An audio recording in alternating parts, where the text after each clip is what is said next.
आज आप राहु के राशि परिवर्तन का मेष राशि वालों के ऊपर क्या प्रभाव पड़ने वाला है, राहु का यह राशि परिवर्तन मेष राशि वालों को क्या लाभ लेकर के आने वाला है और साथ ही किन बातों से आप लोगों को सावधानी बरतनी है और राहु के आसान उपायों के बारे में इस कार्यक्रम में चर्चा करेंगे। नमस्कार, मैं पंडित राजकुमार दुबे आप सभी का आपके चैनल मिस्ट्री ऑफ धर्मा में स्वागत करता हूँ। आइए सबसे पहले बात करें कि राहु गोचर करते हुए कौन सी राशि में गोचर करने वाला है। तो राहु इस बार 23 सितंबर 2020 को मिथुन राशि से गोचर करते हुए अपनी उच्च की राशि, राहु वृष राशि में उच्च का होता है, तो वृष राशि में गोचर करते हुए 23 सितंबर 2020 को उच्च राशि में आने वाले हैं। और यहाँ पर यह 23 सितंबर 2020 से यह 12 अप्रैल 2022 तक इसी वृष राशि में ही रहेंगे। राहु चूँकि एक राशि में 18 महीने तक रहते हैं, इसीलिए राहु के गोचर पर हमने यह वीडियो बनाया हुआ है। राहु का, बृहस्पति का और शनि का गोचर, इन तीनों ही ग्रहों का गोचर, राहु के साथ साथ केतु का भी गोचर, क्योंकि राहु और केतु एक ही साथ गोचर करते हैं।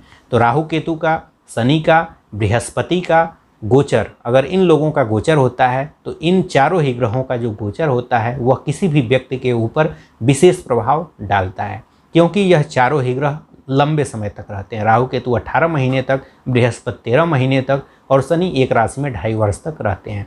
तो इस तरह से यह चारों ही ग्रह किसी भी राशि के ऊपर व्यापक प्रभाव पड़ते हैं, इसीलिए इन्हीं चारों ग्रहों का जो गोचर होता है उस पर आप लोगों को विशेष ध्यान देना चाहिए। तो आइए हम बात करें कि राहु का यह गोचर जो लोग भी मेष राशि के हैं आप लोगों को क्या किस तरह से प्रभावित करने वाला है। तो राहु इस बार 23 सितंबर 2020 को, चूँकि यह जो भी हम राहु के गोचर का जो फल बता रहे हैं, जो लोग भी मेष राशि के होंगे, जिनकी चंद्र राशि मेष की होगी या फिर जिनका लग्न मेष लग्न का होगा, दोनों ही लोगों के ऊपर यह जो फल होगा उन दोनों ही लोगों के लिए फलित होगा। तो आइए हम बात करें। तो जो लोग भी मेष राशि के हैं, जैसा बगल में चार्ट में देख सकते हैं, जो लोग भी मेष राशि के हैं या मेष लग्न के हैं, आप लोगों के लिए राहु गोचर करते हुए आपके दूसरे भाव वृष राशि में, जो कि धन भाव होता है, आपके पैतृक संपत्ति का भाव होता है, आपके वाणी का भाव होता है, दूसरे भाव में गोचर कर रहे हैं। दूसरे भाव में राहु के गोचर करने के कारण, चूँकि राहु की 3 दृष्टियाँ होती हैं, 5वीं, 7वीं और 9वीं, वहाँ से राहु दूसरे भाव से राहु आपके 6वें भाव पर, आपके 8वें भाव पर और साथ ही आपके 10वें भाव अर्थात कर्म भाव पर दृष्टि बनाए हुए हैं। तो आइए जानें कि राहु का यह गोचर आप लोगों को किस तरह से लाभ को लेकर के आने वाला है। तो सबसे पहले हम लाभ की बात करें तो अगर लाभ को देखा जाए तो राहु आपके दूसरे भाव अर्थात धन भाव में बैठ करके उसकी जो 9वीं दृष्टि है वह आपके 10वें भाव पर पड़ रही है। 10वें भाव पर राहु की दृष्टि होने के कारण जो लोग भी अगर नौकरी की तैयारी कर रहे होंगे तो आप लोगों के अगर नौकरी की किसी भी नौकरी के प्रयास में लगे हुए हैं तो थोड़ा अधिक मेहनत करते हैं तो आप लोगों को इसमें सफलता के योग बनेंगे। इसके अलावा जो लोग पहले से काम कर रहे हैं तो अगर आप लोगों के इस समय चाहते हैं कि हमारा ट्रांसफ़र हो जाए तो इस समय आप लोगों के ट्रांसफ़र का योग बनेगा। या फिर सरकारी नौकरी में तो ट्रांसफ़र बहुत लंबे समय तक होते हैं, लेकिन इस समय अगर ट्रांसफ़र होने वाला है तो आप लोगों का इस समय ट्रांसफ़र का योग बनने वाला है। आप लोग यहाँ जहाँ भी चाहते हैं वहाँ आप लोगों का ट्रांसफ़र इस समय होने वाला है। तो नौकरी में ट्रांसफ़र के योग बनेंगे। साथ ही जो लोग भी अगर नया व्यापार करना चाहते हैं तो इस समय नए बिजनेस के भी योग बनेंगे, लेकिन अधिक मेहनत के बाद किसी भी कोई अनजान व्यक्ति है उससे उसके झांसे में आकर के आप लोग कोई भी काम शुरू न करें, ना ही किसी अनजान व्यक्ति के साथ पैसे का निवेश करें, नहीं तो फिर आप लोगों को उसमें नुकसान होने के योग बनेंगे। तो अनजान व्यक्ति के झांसे में आकर के, जिसको आप लोग न जानते हों, उसके झांसे में आकर के आप पैसे का निवेश न करिए, नहीं तो फिर आप लोगों को उस व्यापार में नुकसान होने के योग बनेंगे। आप लोग पहले रिसर्च कर लें और उसके बाद व्यापार करें। आप लोगों का इस समय लाभ होने का योग बन रहा है, लेकिन उसमें भी आप लोगों को अधिक मेहनत करना पड़ेगा। अधिक मेहनत के बाद ही ये सारे योग बन रहे हैं। इसके अलावा जो लोग भी अगर कोई भी काम कर रहे हैं उसमें अगर प्रमोशन होने वाला है तो इस समय आप लोगों के प्रमोशन के योग बनेंगे। तो आप लोगों के इस समय प्रमोशन के योग बन रहे हैं। जो लोग ट्रांसफ़र चाहते हैं उनके ट्रांसफ़र के योग बन रहे हैं। जो लोग नई नौकरी करना चाहते हैं तो आपकी नौकरी के योग बन रहे हैं, क्योंकि राहु इस बार गोचर करते हुए अपनी उच्च की राशि में अर्थात वृष राशि में आया हुआ है, जहाँ पर राहु, चूँकि किसी भी ग्रह का एक नैसर्गिक गुण होता है, तो राहु का जो नैसर्गिक गुण होता है वह अपने गुण के कारण फल देता है, लेकिन कार्य क्षेत्र में राहु हमेशा अच्छा फल देता है और उसमें भी अधिक मेहनत के बाद ही देता है। चूँकि यह उच्च का है इसलिए आप लोगों को अच्छे फल अधिक देगा।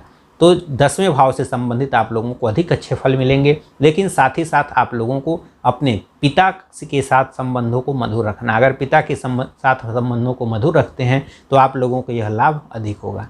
इसके बाद बात करेंगे, राहु चूँकि दूसरे भाव में बैठा हुआ है तो खुद दूसरे भाव में बैठा होने के कारण दूसरा भाव आपकी वाणी का भाव होता है, आपकी पैतृक संपत्ति का भाव होता है। तो दूसरे भाव में बैठे होने के कारण आप लोगों में इस समय अहंकार की अधिकता आ जाएगी, जिसके कारण आप लोग परिवार के बीच में कटु वाणी कभी कभी बोल देंगे।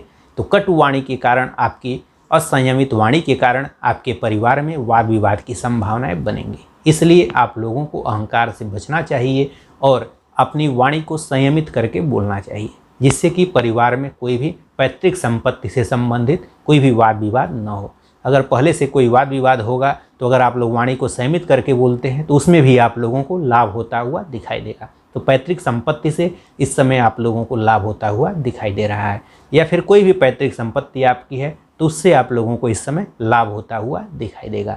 तो अगर आप लोगों को इस समय पैतृक संपत्ति बहुत से लोगों को बेचना होता है या फिर वाद विवाद हुआ रहता है तो उसमें भी आप लोगों को इस समय लाभ होता हुआ दिखाई देगा। और साथ ही दूसरे भाव में राहु के गोचर के कारण परिवार के सदस्यों के बीच में गलत फहमियाँ बढ़ेंगी। तो आप लोग परिवार के सदस्यों के प्रति कोई भी अपने मन में गलत फहमी को न पालें, नहीं तो वह जो भी आपके मन में विचार होगा उसके कारण आप लोगों के बीच में वैमनस्य को बढ़ावा देगा। वह सारा गलत फहमी होगा। किसी दूसरे की बात को सुन करके आप परिवार के सदस्यों के प्रति अपने मन में गलत फहमी को न पालें। अब हम जानेंगे कि राहु यहाँ धन भाव से बैठे हुए राहु की जो 5वीं दृष्टि है वह आपके 6वें भाव पर पड़ रही है। 6वें भाव पर राहु की दृष्टि होने के कारण यह आप लोगों को कौन सा फल देने वाले हैं। तो राहु की जब भी 6वें भाव पर दृष्टि होगी, तो जब 6वें भाव पर राहु की दृष्टि होती है तो उसका नैसर्गिक गुण है कि आप लोगों के वह रोग को, छोटे मोटे रोगों को देगा। क्योंकि चूँकि राहु उच्च का बैठा हुआ है इसलिए आपको छोटे मोटे रोग होने की संभावनाएं बनेंगी।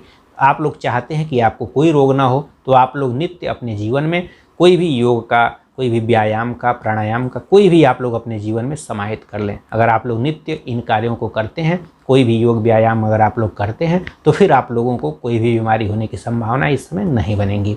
और साथ ही जो लोगों को पहले से ही कोई बीमारी अगर है, कोई अगर पहले से बीमारी चल रही है तो उसके थोड़े से और बढ़ने के योग बनेंगे। या फिर जो 6वां भाव कंपटीशन का भी होता है, तो जो लोग अगर नौकरी की तैयारी कर रहे होंगे, हमने पहले ही बता दिया है कि उन लोगों के नौकरी में, कंपटीशन में इस समय सफलता के योग बन रहे हैं। तो आप लोग, यह कंपटीशन का भी भाव है, तो अगर आप लोग मेहनत करते हैं तो इस समय आप लोगों को कंपटीशन में भी सफलता के योग बन रहे हैं। साथ ही 6वां भाव, चूँकि आप लोगों को जब 6वें भाव पर राहु की दृष्टि होती है तो यह मन में संशय बना देता है। तो इसलिए अगर छोटा मोटा भी कोई रोग हो तो आप लोग उसे हवा न बनाएं, क्योंकि आप लोगों के मन में झूठ मूठ में संशय आ जाएगा। छोटा भी बीमारी होगा तो आप उसे बड़ा करके सोचेंगे। तो आप लोग कोई भी छोटी मोटी बीमारी हो रही है तो उसको बड़ा करके बिल्कुल भी ना सोचें, उसका हवा न बनाएं, नहीं तो फिर आप लोगों का झूठ मूठ में वहम के कारण आप लोग परेशान रहेंगे। इसके बाद जो 6वां भाव है वह आपके रिपु का होता है, आपके शत्रु का होता है, ऋण का होता है। तो अगर आप लोग इस समय ऋण लेना चाहते हैं तो इस समय ऋण लेने के भी आपके योग बनेंगे। आप लोगों को ऋण भी इस समय मिल जाएगा, आसानी से आपको ऋण भी मिल जाएगा। तो इस समय ऋण के भी योग बनेंगे और आपके जो शत्रु होंगे, शत्रुओं के भी इस समय बढ़ने के योग बनेंगे। शत्रु भी आपके इस समय अधिक होंगे। नुकसान आपका इस समय नहीं होने वाला है, लेकिन शत्रुओं के भी होने के योग बनेंगे, वो भी आपकी वाणी के ही कारण। अगर आप लोग वाणी को संयमित करके बोलते हैं तो फिर शत्रुओं से संबंधित भी आप लोगों को कोई समस्या नहीं है। अब हम बात करेंगे राहु की 7वीं दृष्टि की। तो राहु की 7वीं दृष्टि आपके 8वें भाव पर पड़ रही है। 8वां भाव आपका चोट चपेट का, जो भी गुप्त बातें होती हैं, गुप्त ज्ञान होता है, उसका होता है। तो 8वें भाव पर दृष्टि होने के कारण जो लोग भी शराब से, कोई भी तेल हो गया, कोयला हो गया, अगर इन क्षेत्रों से जुड़ा हुआ कोई भी काम करते हैं तो उसमें आप लोगों को लाभ होता हुआ दिखाई देगा। कोई भी अगर तंत्र मंत्र, यंत्र, ज्योतिष, इन सब चीज़ों से संबंधित अगर आप लोग काम करते हैं तो उसमें आप लोगों को लाभ होता हुआ दिखाई देगा। या फिर आप लोगों का रुझान इन सब क्षेत्रों में होगा। इस समय आप लोगों का रुझान तंत्र मंत्र, यंत्र, ज्योतिष की तरफ भी इस समय जाएगा। साथ ही 8वें भाव पर दृष्टि होने के कारण जो लोग भी रिसर्च से जुड़े हुए हैं, कोई भी छात्र है, चाहे कोई भी अगर रिसर्च वाले फील्ड में अगर काम करता है तो उसमें भी आप लोगों को लाभ होता हुआ दिखाई देगा। तो रिसर्च से जुड़े हुए क्षेत्रों में आप लोगों का लाभ होता हुआ दिखाई देगा। इसके अलावा चूँकि 8वें भाव पर दृष्टि होने के कारण, राहु की 8वें भाव पर दृष्टि है, तो आप लोगों के चोट चपेट की भी संभावनाएं बनेंगी। इसलिए वाहन चलाते समय आप लोग सावधानी से चलाएं। वाहन चलाते समय आप लोग सावधान रहें। वाहन चलाते समय जो वाहन है आप लोगों का इस समय वाहन के ऊपर अधिक खर्च का योग बन रहा है, तो वाहनों पर आपका इस समय अधिक खर्च होगा, तो आप लोगों को वाहन चलाते समय सावधान रहना है। अगर 2 लाइन में बात किया जाए तो राहु का यह गोचर दूसरे भाव से आप लोगों को वाणी को संयमित करके बोलना है, किसी से भी झूठ नहीं बोलना है, किसी दूसरे की बात को सुन करके परिवार के सदस्यों के प्रति अपने मन में कोई भी गलतफहमी न रखें, और साथ ही आपको पैतृक संपत्ति से लाभ होने वाला है, तो आप लोगों को अहंकार को दूर रखना है। इसके बाद बात करेंगे 6वें भाव की। अगर आप लोग चाहते हैं कि आपको कोई भी बीमारी ना हो तो आप लोग नित्य अपने जीवन में योग को, व्यायाम को, कोई भी व्यायाम अपने जीवन में समाहित कर लें, जिससे कि आप लोगों को जो भी छोटी मोटी बीमारियां होने के योग बन रहे हैं वह भी आप लोगों को न हो। जो लोग पहले से ही अगर किसी बीमारी से ग्रस्त हैं तो फिर आप लोग उसका चेकअप कराते रहें, आप लोग किसी भी बीमारी का हुआ न पले। तो राहु का यह गोचर, जो लोग भी अगर कार्य क्षेत्र से कोई भी काम करते हैं तो कार्य क्षेत्र में आप लोगों को लाभ होने वाला है। 8वें भाव को अगर देखा जाए तो 8वें भाव में आप लोगों को गाड़ी चलाते समय सावधानी रखनी चाहिए। जो लोग भी रिसर्च से,